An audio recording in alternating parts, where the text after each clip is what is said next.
Sir John Redwood, welcome to Talk Drive. How are you? Well, good evening, Jeremy, and good evening, talkTV. I'm in good form, though I'm not very impressed by the attempt to row back from the budget. She was full of gloom, taxed us to death, and now she wants to talk everything up.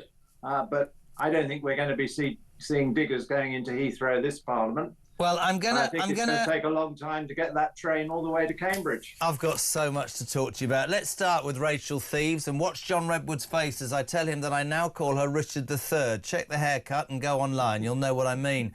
When Rachel Reeves and Sir Keir Starmer came to power, they made, as I said to somebody just then, Brendan O'Neill from Spite, they talked this economy down, down, down, down. Understandably, the Tories had lost the ear of the British people, and I've said it, I think a packet of tissues could have got elected. So nobody was listening to the Tories.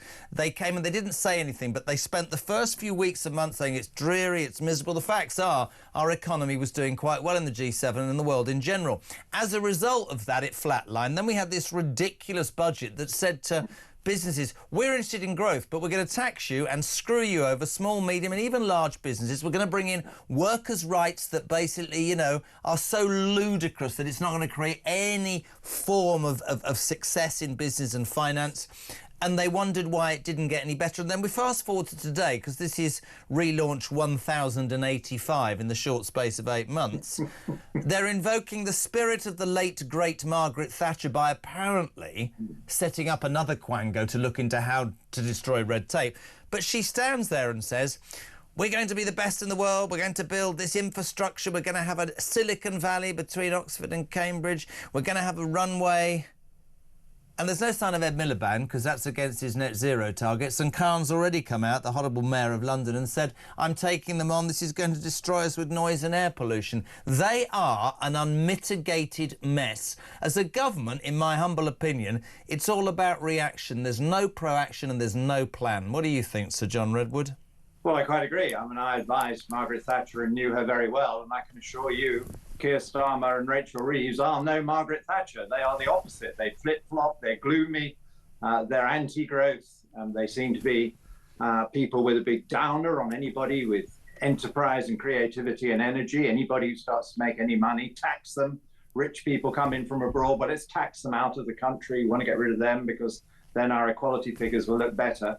They are so anti-enterprise and growth. I mean, I listed on my website today about 15 ways in which they've taken action so far to make growth more difficult. And then they want us to believe this new dreamland. I mean, I would love to live in a world where we have reservoirs extra and plenty of water, and in a world where we had plenty of cheap energy and where we had proper communications between our main cities. And I like the idea of the golden triangle of Cambridge, Oxford and London, though I also think we need some golden triangles in the North and Midlands as well. Right, they seem to have rather forgotten those. But the truth is they're not going to deliver them, because with sky-high individual taxes, with a strong spirit against small business and growing businesses and against farming to grow our own food, and with very high corporate taxes compared with America and Ireland, we're not in the game. Honestly, I'm so with you, and I think I know we talked last week about this angle, but I'll do it again. I had a caller on yesterday. You might have heard me say to Brendan, you know, who said the problem is, Jez, what you do was a Tory. What you don't understand is that, you know, the government is very different. You keep going on about Trump, and the fact of the matter is, you know, we've got civil servants and they're unsackable, which to me that's the worst thing you could possibly say to me. It really is. Yeah. You look at Trump. He said, I'm going to declare a state of emergency on the southern border. He found out yesterday, apparently, or the day before, on day 9, that several hundred within the federal offices, that deal with immigration, were doing actively everything they could in the last week to act against his policy. So he fired them, Sir John Redwood, because he's the president and he wants his policies pushed through. I just don't believe that these people have any plan or any conviction. The woman that was supposed to lay out their plans, I mean, frankly, I could have told them they were going to be elected from 3 years ago. You'd have thought the plan would have been better. They sacked the woman who was supposed to set up the first 100 days on day 83, Sue Gray. Are we surprised? But I've been amazed at how completely and utterly awful they are, and I never thought I'd say that.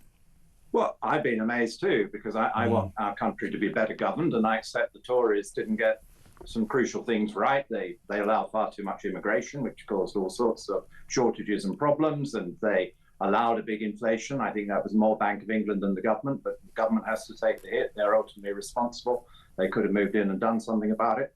But this government so far has been disastrous, and they've lost control of the number of public sector employees and the costs of employing all these people in the public sector. Their first budget gave a lot of extra money to employing more people on higher salaries. Now, Trump not only done what you've rightly highlighted tonight, but something much bigger in terms of controlling total costs of his overmighty government. And that is, he said to all these people in public administration, you come back into the office 5 days a week, and here's an offer, he says, if you don't want to do that, I'll pay you off because I'm quite happy for you to cancel your jobs and I'll give you a bit of compensation and we'll have a much slimmer government. Now, wouldn't it be a good idea to have that kind of offer in Britain to see if people would rather not do 5 days a week in the office and say to the others, well, maybe it's time you do 5 days a week in the office, unless you've got a very good reason for working at home. I couldn't agree more. There's a positivity about Trump, whether you like, and I've said it all week, and I will continue to say it. Don't agree with everything he said or done. There are moments of inappropriateness, I get that. But I'll tell you what he did.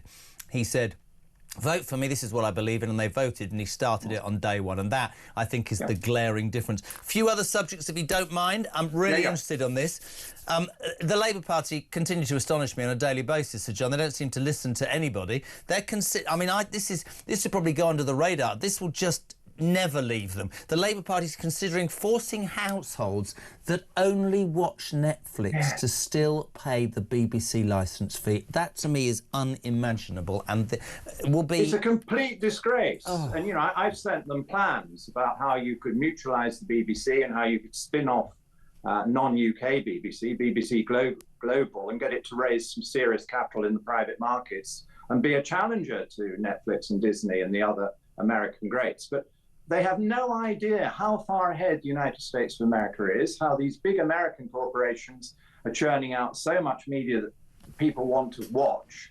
And there's absolutely no reason why people should pay a UK tax when they've chosen to spend their money freely on American product. What we've got to do is fight back. We've got to compete.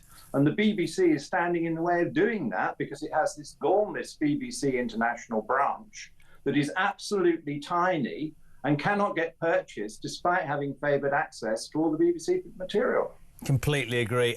The other big story of the day, and I'm a royalist, I should point this out, but I have to say, this shocked me. We did the story earlier in the week that HMS Agincourt, the attack submarine, that the Royal Navy, who were described as woke, were going to rename it HMS Achilles, unbelievable, because the proposal might upset the French. I mean, you won't agree with this, you're a nicer man than me. I would take a job upsetting the French every day, that's just my opinion. However, it's come out today that our King has got involved and has been heavily involved in convincing whoever in the Defence Office that that would be a good idea.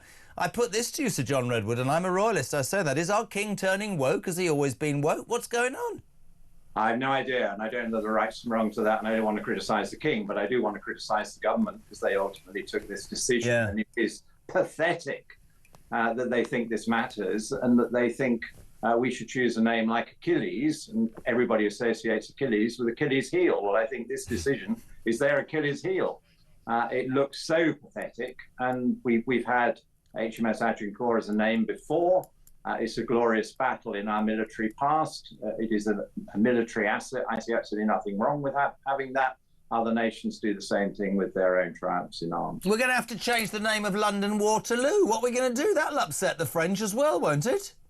Well, you'd have thought so. But I mean, if you go to the Palace of Westminster and remember attending events where French presidents or other grandees from abroad appeared, they often had to appear in the Royal Gallery where there are great tapestries of our great victories of Trafalgar and Waterloo, but we don't think we have to take those down. Oh, good man. Listen, it's what always... What about the Bayeux Tapestry? We have to accept a huge long tapestry celebrating their invasion and enslavement of many English people in 1066, and they don't apologise for that. Good man, Sir John. Final question for you. On the day, we both felt very strongly about Margaret Thatcher, I always will, on the day that Keir Starmer says he invoked the spirit of Margaret Thatcher to cut red tape. My question to you, that revolting human being removed her picture day one in number 10. Is that back up now because he's invoking her spirit? Is Well, he, you know? No, of course not. He doesn't mean what he says and he flip-flops. But we know he's doing the opposite. And one simple challenge I put out to them is, why don't they simply cancel the bill to have a football regulator? We don't need all that extra regulation. Our Premier League is one of the glories of the world. It attracts an enormous amount of talent and capital. It's a British success story. For goodness sake, don't let the government wreck it. And above all, don't get us into the position where the taxpayer then has to start subsidising it.